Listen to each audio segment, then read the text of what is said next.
Halo teman-teman geografika semua, gimana nih kabarnya? Semoga baik-baik aja ya. Oh iya, di masa pandemi seperti ini, jangan lupa untuk terusin patuhin protokol kesehatan. Oh iya teman-teman, kita dari Kementerian Sosial Masyarakat, BEM Fakultas Geografi, Kabinet Eskala Sinergi, mau bawain podcast Bincang Desa nih teman-teman. Oh iya, di mana pada kesempatan kali ini kita berkesempatan buat berbincang-bincang dengan Dr. Rini Ramawati, SSI MT. Beliau adalah pembina Desa Wonokerto di Kecamatan Turi, Kabupaten Sleman. Pada kesempatan kali ini, kita akan tahu nih, gimana sih caranya nentuin desa mitra, apa aja sih yang dilakukan di desa mitra, lalu program kerja apa aja sih yang dilakukan. So, mari kita langsung bersama dengan Ibu Rini Ramawati. Iya, iya, ya. Terima kasih ya sebelumnya telah mengundang Bu Rini untuk bisa diliput dalam BEM, kegiatan BEM, liputan BEM Fakultas Geografi UGM. Ya, sebelumnya saya jelaskan dulu. Ya, ini kebetulan MOU-nya itu baru ditandatangani sebenarnya pertanggal 13 Februari 2020 ya. Itu ada 2 desa mitra. Desa mitranya itu dari Departemen Geografi Pembangunan yang kebetulan saya sebagai pembinanya. Ya, ada desa mitra untuk Desa Wonokerto, Kecamatan Turi, Kabupaten Sleman. Yang satunya adalah desa mitra untuk Desa Candi Binangun, Kecamatan Pakem. Kalau Desa Wonokerto, walaupun MOU-nya itu tanggal 12 Februari 2020, tetapi kami itu sebetulnya sudah melaksanakan kegiatan. Kegiatannya itu dimulai dengan ESD. Kebetulan Bu Rini dapat hibah Education for Sustainable Development. Nah, itu judulnya implementasi Education for Sustainable Development melalui kegiatan pertanian salah campuri. Nah, di sana kami melakukan beberapa macam kegiatan itu ya. Dari situ kegiatannya diawali dengan ada mahasiswa itu survei wilayah dulu, ada analisis wilayah kegiatan ekonomi lokal, fokus group discussion, kemudian melaksanakan action plan, menyusun action plan. Kan dalam mata kuliah pengembangan sumber daya ekonomi lokal, saya ajarkan bagaimana menyusun action plan. Membuat action plan-nya ada 6. Pertama, pembuatan website Desa Wonokerto. Yang kedua, pembuatan akun Instagram Desa Wonokerto. Ketiga, pembuatan akun YouTube. Keempat, membuat landmark patung salak. Kemudian yang kelima ada deklarasi Desa Wonokerto sebagai Smart Village Agriculture dan peresmian Gusala dan Smart Village Agriculture Desa Wonokerto, dan kemudian ditutup dengan sosialisasi dan pelatihan pemanfaatan. Sebetulnya sudah ada tulisannya, sudah ditulis dalam semacam prosedur, karena waktu itu kemudian ada seminar nasional ya kalau nggak salah, bukan seminar nasional, seminar internasional, kita paparan dalam bahasa Inggris tentang hasil-hasil dari PKM itu, SD itu. Nah, itu awalan yang dilakukan di tahun SD 2017 deh. Itu saya bawa juga peserta Summer Course Program Smart City Village and Region yang kedua yang tahun 2018. Peserta itu saya bawa ke sana untuk melakukan planning exercise. Jadi mereka juga mencoba untuk melakukan desain bagaimana memberikan masukan pada desa untuk mengembangkan kawasan tersebut. Dan kita bina itu di dusun dusun Kembang. Kemudian peserta ini mengamati, melakukan observasi, kemudian melakukan observasi, kemudian mereka diskusi dalam kelompok, apa yang mereka sudah lihat di sana, kemudian apa yang mereka bantu untuk usulkan gitu. Jadi bagus sekali, saya juga senang sekali dengan adanya acara ini. Ya, kita setting untuk di sana. Nanti kalau sama program yang berikutnya di tahun 2021 ini saya bawa lagi ke Desa Mitra. Itu kegiatan keduanya di Desa Mitra kami. Kemudian yang ketiga itu KKN, kuliah kerja nyata ini kita bawa mereka ke sini.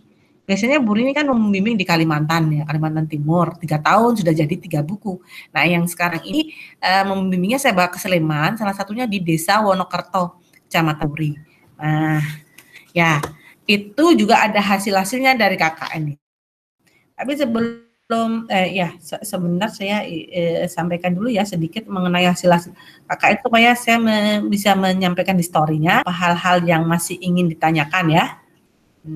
Ini di KKN itu sebenarnya ada beberapa kegiatan ya di subunit Desa Wonokerto. Klaster Soshum, misalnya pengembangan sumber daya manusia melalui pelaku utama berjalannya desa wisata. Dan untuk menunjang pengembangan desa wisata Wonokerto. Kemudian ada pelatihan dan pengembangan ekonomi desa.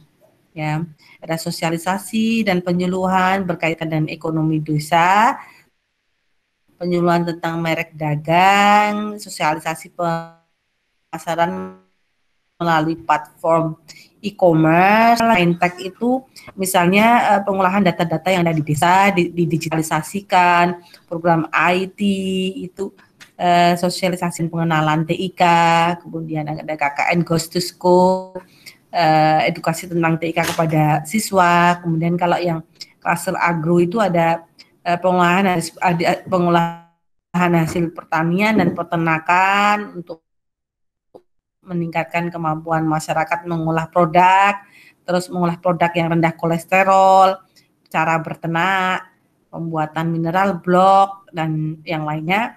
Nah, kalau Medica itu kaitannya dengan tanggap COVID-19, pembuatan masker, cara pemakaian yang benar, dan pola hidup, perilaku hidup bersih dan sehat. Itu ya gambarannya. Terima kasih Bu, sebelumnya penjelasannya sangat bagus sekali. Terus desanya juga program-programnya juga sudah baik-baik semua, udah teknologi udah canggih, udah memanfaatkan IT juga ya Ibu ya, di sana udah banyak. Terus Ibu, saya mau bertanya Ibu. Yeah. Latar belakangnya Ibu Rini memilih Desa Wonokerto itu apa sih Bu di sana? Dulu Bu Rini itu pernah melakukan risetnya itu hibah penelitian dosen Fakultas Geografi waktu itu saya melakukan dan tim itu tim mahasiswa memang selalu mengikut sertakan mahasiswa di tahun 2016 melakukan riset terkait dengan pemanfaatan ruang virtual dalam pengembangan Smart City, kajian awal implementasi kampung KM digital. Nah, di situ ada 4 kampung KM digital yang memang itu dibimbing oleh Telkom. Waktu itu ada 4 lokasi lah. Salah satunya lokasinya itu adalah di Kecamatan Turi. Nah, ada di desa yang berbeda. Itu kaitannya dengan Salak juga gitu. Nah, ini Kampung KM Digital Omah Salak. Kalau Kampung KM Digital Omah Salak itu letaknya di Desa Donokerto, Kecamatan Turi. Nah, waktu itu ada mahasiswa itu membantu Bu Rini untuk melakukan kajian yang di Desa Donokerto ini. Kemudian dengan kondisi yang sama, pengembangan salak dan sebagainya, tetapi berbeda dengan yang Desa Donokerto. Di Desa Donokerto itu sudah ada kampung KM digital yang dibentuk oleh Telkom itu, dan sudah ada perannya sebagai pusat informasi kelompok tani ya di situ untuk pengembangan wisata juga, sehingga kita kemudian mencari desa yang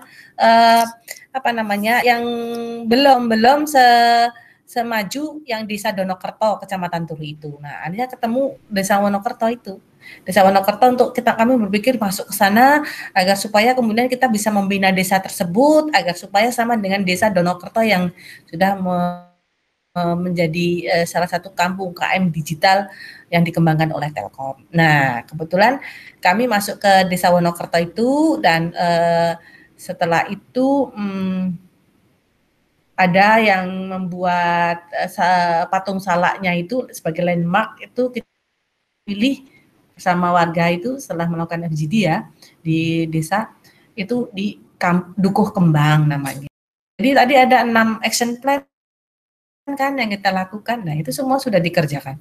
Dan sebetulnya sejauh ini sepengamatan saya website dan Instagram yang dikelola oleh Desa Wonokerto itu sudah sangat bagus sekali. Nanti bisa ditengok lah. Instagramnya bagus, websitenya bagus.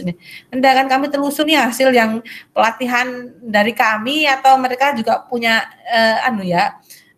tim kreatif sendiri ya. Nanti akan kami cek lagi. Tapi memang selalu diupayakan dengan Desa Wonokerto itu untuk menerus ada beberapa kegiatannya. Berarti di sana apa Ibu tuh pihak yang terlibatnya tuh berarti kan ada KKN juga, terus Bu Rini, terus ada dosen-dosen yang lain juga ya Bu dari UGM juga.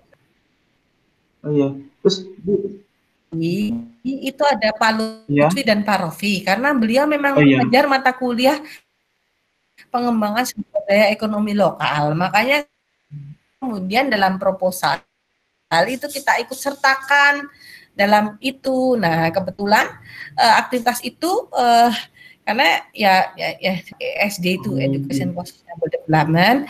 Terus kemudian kita ikut sertakan semua para pengajarnya semua itu. Nah, kemudian kita laporkan juga, kita sampaikan kegiatan-kegiatan yang sudah kita lakukan. Karena ya biasa ya kalau dalam satu tim itu saat itu kebetulan yang bisa beraktivitas itu saya langsung di desanya gitu. Jadi ya selalu saya sampaikan saja ini Pak, kita sudah melakukan kegiatan ini gitu ya. Sebetulnya saya sendiri juga bisa saja mengundang seluruh dosen di departemen atau untuk bisa ikut serta berkegiatan di sana. Tapi ini kan situasinya seperti ini ya Dek ya, apa yang kita rancang itu untuk melakukan pengabdian di desa di sana itu sekarang pending semuanya gitu. Kecuali yang ya KKN itu kemarin yang pending ya, artinya pending itu daring, mereka baru bisa melakukan kegiatan secara daring. Hasil-hasilnya juga cuma dikirim, saya tidak boleh datang ke sana anak-anaknya gitu kan, karena memang KKN nggak boleh datang gitu ya. Dan ya itu kegiatan menerusnya nanti ya kalau sama post program mungkin akan saya bawa ke sana lagi di Wonokerto. Jadi berarti ya pas pandemi ini berdampak itu ya Bu, pada desanya berdampak tinggi, jadinya KKN-nya kurang maksimal ke sana gitu. Iya, kita mau ada beberapa rencana tidak bisa mitra itu. Ya, tidak bisa dilaksanakan. Daring juga agak susah kan ya, daringnya. Kan tadi dari banyak sekian program gitu, Ibu Rini, yang dari membangun landmark, terus itu KM teknologi gitu, terus program yang paling apa ya Bu, yang paling berhasil atau yang paling apa sih, paling berhasil, paling yang dicanangkan itu di sana tuh apa ya Bu? Kalau Bu Rini, yang program yang paling berhasil gitu? Ya sebetulnya semuanya itu saling terkait ya. Jadi memang yang dilakukan itu Instagram, YouTube itu kan juga satu media sosial ya. Jadi sebagai satu kesatuan. Ya, karena di samping daerah wisata juga yang sudah cukup banyak peminatnya juga, ada Garongan dan sebagainya, bisa searching ya di situ. Tapi kami itu sebenarnya inginnya yang Dukuh Kembangan itu yang tepat kami membuat landmark itu menjadi instagramable, banyak orang datang, banyak orang melakukan kunjungan ke situ karena mau masuk ke dusunnya itu juga lewat ada pasar ikan. Nah, itu juga sebetulnya bagus kan, tapi itu ramenya kalau hari Minggu, dan di pasar ikan itu sebetulnya mereka juga ingin dibikinkan patung, saya berpikir patung ikan atau patung apa begitu. Tapi sebetulnya kalau ada kegiatan lagi besok kita akan sambung dengan pengabdian masyarakat di sana. Kita berikan landmark lagi tulisan Smart Village for Agriculture tuh ya. Jadi memang ini saya katakan walaupun 2017 juga masih rintisan gitu, belum jadi serta-merta, karena itu memang inginnya kan kalau sudah ada pendampingan begini masyarakatnya yang aktif gitu ya, untuk bisa menghasilkan satu karya sebagai destinasi wisata. Ini sudah jadi, kita masuk sudah jadi gitu. Jadi kita hanya membantu untuk membrandingnya saja. Nah ini sekali lagi kendala, mohon maaf ini COVID, tapi ya tidak bisa ya dipersalahkan, tidak. Tapi nanti ya kita upayakan ini apa namanya, setelah COVID berlalu ini ada yang kita lakukan di Desa Mitra. Desa Mitra itu kemarin memang belum bisa maksimal karena kita mau brandingkan, tapi kan anak-anak mahasiswa nggak bisa datang untuk membuat rekaman. Sudah warga desa yang kita minta membuat rekaman juga mereka juga ada kendala juga. Jadi memang seperti itu ya. Jadi memang agak sulit juga dalam mendampinginya, karena kalau mendampinginya harus datang ke lapangan, bagaimana mau ada kegiatan apa di sini lanjutan dan sebagainya. Nah, itu memang luar biasa tantangannya ya, harus rajin untuk datang kembali untuk mengembangkan apa lagi di situ gitu secara kontinu begitu ya. Jadi nanti harapannya ke depan ada kegiatan lagi yang bisa dilakukan di desa ini gitu. Berarti buat kedepannya setelah pandemi ini seperti apa? Yang di Wonokerto itu udah bagus ya Bu? Ini kalau dilihat itu memang itu apa Instagram dan websitenya sudah berjalan dengan bagus sekali. Kaitannya dengan COVID itu sudah banyak ditayangkan di Instagram mereka sendiri gitu. Di Desa Wonokerto ini sebenarnya contoh yang bagus loh, ini sebagai desa yang smart gitu. Walaupun itu semua juga atas kerja dari pemerintah desanya dan juga masyarakat di sana. Kita kan hanya memfasilitasi, memberikan sesuatu yang baru, knowledge yang baru, ya, skill baru begitu ya. Jadi kalau mereka memang pada faktanya mereka sudah berkembang dengan SDM mereka sendiri, malah itu justru yang bagus gitu. Harapannya memang dari situ. Nanti ya nanti tahun depan atau akhir ini kalau sudah bagus semuanya, kita akan berkunjung ke sana, kemudian berbincang dengan warga, dengan kepala desa, kadus dan sebagainya tentang hal-hal yang sudah dikembangkan di sana dan apa yang masih bisa kita dampingi ya. Sebelumnya terima kasih ya Bu, udah menerima kami tentang Bu Rini, juga ada cerita tentang desa binaannya. Terus mohon maaf bila kami ada salah, dan bila ada salah kata juga. Terima kasih Bu Rini udah nyempetin waktunya. Maaf ganggu waktunya. Ya. Sama-sama, terima kasih. Nggak kerasa nih, udah sampai di ujung podcast. Aku, Agus, pamit undur diri. Tetap jaga kesehatan ya teman-teman. Kalau misalnya nggak perlu keluar, tetap di rumah aja. Dan jangan lupa juga untuk ikutin terus informasi menarik terkini melalui sosmed BEM Fakultas Geografi. IG dan Twitternya BEM Fakultas Geografi adalah BEM FGE_UGM. YouTube channelnya di BEM FGE UGM, dan lainnya ada di link bio Instagram. Sampai jumpa di podcast selanjutnya. Salam geografi.